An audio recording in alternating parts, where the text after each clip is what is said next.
Welcome to a video lecture series on diffraction of light, and in this video I am going to cover the introductory part of diffraction of light. The very first question of this topic is what is diffraction? And to understand it, let's see a simple schematic diagram of an experiment. There are different observations in this experiment. Let's call the very first observation of this experiment as observation A.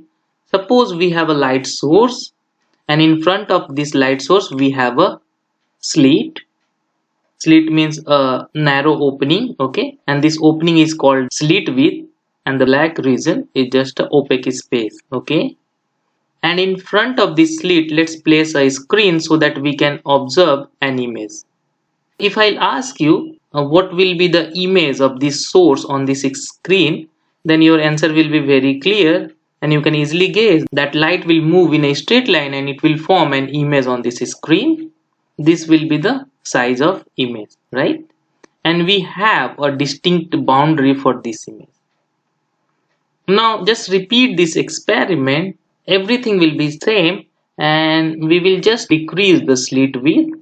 And in that case, same setup, a source, a slit, but this time the slit width will be smaller compared to the previous one, a screen. And the question is same, what will be the image of the source on this screen? And your answer will be same, that light will move in a straight line and it will form an image on this screen, right? The only thing is, in this time the image size will be smaller compared to the previous one.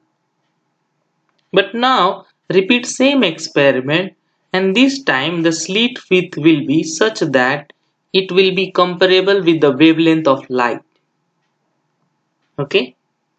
And then repeat same experiment and ask same question, that what will be the image on this screen. And if you guess same, then you will be wrong. In this case, light will move in a straight line till the slit, and then once it will reach the slit, it will bend and the screen will have an image. But this time this image is completely different compared to the previous experiment, and this time this image don't have a clear boundary, and this image consists of very bright and dark regions, okay. This kind of observation you will make only when the slit width or the diffracting object is comparable with the wavelength of light. This phenomena is nothing but diffraction. So now it's very clear to us. If you want to define a diffraction, then diffraction is nothing but bending of a light when it passes through a narrow object or sharp edge, right? Now we have a clear idea about the diffraction.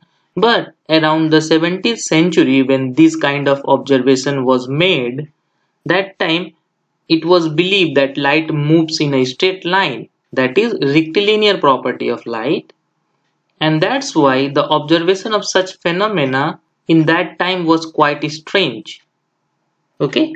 Now it's very common that we can easily guess that diffraction can happen because we know the wave nature of light, but that time it was very difficult. And the diffraction phenomena was explained by a scientist called Fresnel.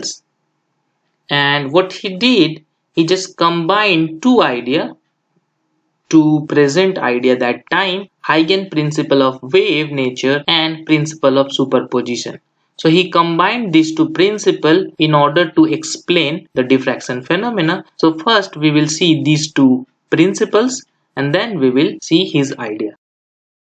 So the very first principle, Huygen principle of wave nature, it came around 1690, and what it says, in a homogeneous and isotropic medium, every point of a primary wavefront serves as the source of spherical secondary wavelets that travels with same speed and frequency. So what it means? Here we came across different things. First is wavefront. So let's understand what is wavefront. Suppose you throw a stone in a pond. In that case, you will see that there is wave propagating out, and this wave has a defined boundary, and that boundary is propagating outward. And that boundary is nothing but wavefront. Okay. So now we can guess what is wavefront. So in similar way, suppose you have a light source O, then it will emit light in all the direction, that is in 3D direction. So you can easily guess that this time this wavefront will be of spherical shape. Okay. Now let's assume that this A, B, C, D, this line is a part of that spherical wavefront. So this is in the sphere shape. So according to Huygen principle, each point in this spherical wavefront can treated as a source of light, okay, and this point source will also emit a wavelet, okay. So for example, let's suppose this point A, then you can consider this point A as a source of light, and then it will also emit a wave which we call the secondary wavelet, and that wavelet will have same speed and frequency as of original one. So for example, here ABCD is the primary wavefront, this point A serves as a secondary source, and this small spherical wavefront is a secondary wavefront, okay. So now we have a clear idea that each point on a primary wavefront serves as a source of secondary wavelet, okay. Now the second principle is principle of superposition of light. What it says, when two or more light waves overlap in space at any instant, the resultant disturbance is equal to algebraic sum of the individual disturbance. This is not only valid for the light wave, it is valid for all kinds of wave. So what it says, suppose we have two waves for time being. So these dotted lines are the representation of two waves propagating in a space. So in y direction it's the amplitude of the wave, and in the x direction it is propagating. As these two waves propagating in same space together, then according to this principle they will overlap. And if you try to observe, you will observe this black line. Why? Because this is the resultant wave. So you won't be able to observe these two individual waves. If two individual waves propagating in a same space, they will overlap and you will have a resultant disturbance which looks like this black solid line. So now it's very easy to explain the diffraction.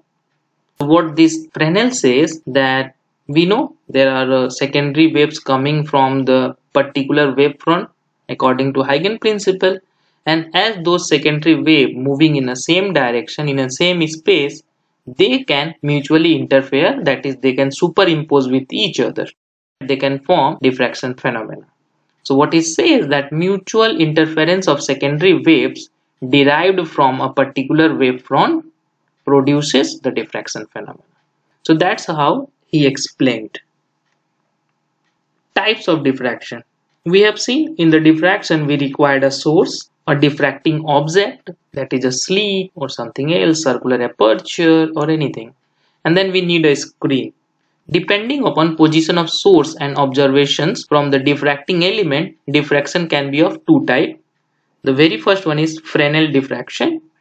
What it says, if the source or observation are both at finite distance from the diffracting element, then the observed diffraction pattern will be of Fresnel diffraction. And in this case, a spherical wavefront will be involved in the phenomena. What it means? As we have just seen that when a point source emits light, it will move in all 3D space. So wavefront will look like a spherical one. So a spherical wavefront involved in this Fresnel diffraction pattern. Okay. The second one is Fraunhofer diffraction pattern. If the source and observation both at the infinite distance from the diffracting element, the observed phenomena will be Fraunhofer diffraction pattern. Okay. And in this case, plane wavefront will be involved in the phenomena. How we can explain it? As it says that source and observation has to be at infinite distance. So now just keep your source at infinite distance from your diffracting element. In that case, the spherical wavefront which will reach at your diffracting element will be of infinite radius, right? That means that spherical wavefront will be huge. Okay. And if you just compare the part of that spherical wavefront which will fall on that diffracting element will be much smaller compared to the radius of that spherical wavefront. Just like consider Earth. Earth is a giant sphere and we only see just a part of that Earth which seems to be a flat. So we no longer able to see that Earth is a sphere. We always feel that Earth is a plane, but that's not the case. So exactly same thing when the sphere is of infinite size and the only small portion of that wavefront fall on that diffracting element, it will look like a plane wavefront. And similar thing happen at the observation point. Okay, so in Fraunhofer diffraction pattern, plane wavefront involved in the diffraction phenomena. This is the difference between the Fresnel's and Fraunhofer diffraction. This is very important question. What is difference between the Fresnel diffraction and Fraunhofer diffraction pattern? Okay, so this is just the introduction of this topic. So what kind of message we can take from this lecture? Diffraction will observe only when the obstacle size is comparable with the wavelength of light. That's the reason we don't able to observe this diffraction in day-to-day life. But it is easily observable in the case of sound wave. How? Suppose somebody is playing music in front of your house and you are inside a house in a corner. Okay? Still you can hear that music. Why? Because that sound wave coming through your door, and as the size of door is comparable with the wavelength of sound, there will be a diffraction. So this diffraction phenomena is not only valid for the light wave, it is valid for any wave as long as the size of your diffracting object is comparable with the wavelength. If somebody is playing music outside your house, still you can hear even if you are in the corner of a room, and that is possible due to reflection and diffraction both. Okay, in day-to-day life, diffraction in sound is very common to observe. Now the second message is diffraction pattern formed by superposition of all secondary wavelet coming from a primary wavelet, and diffraction is of two types: Fresnel diffraction and Fraunhofer diffraction. So in the next lecture, I will start Fraunhofer diffraction pattern. See you then. Thank you.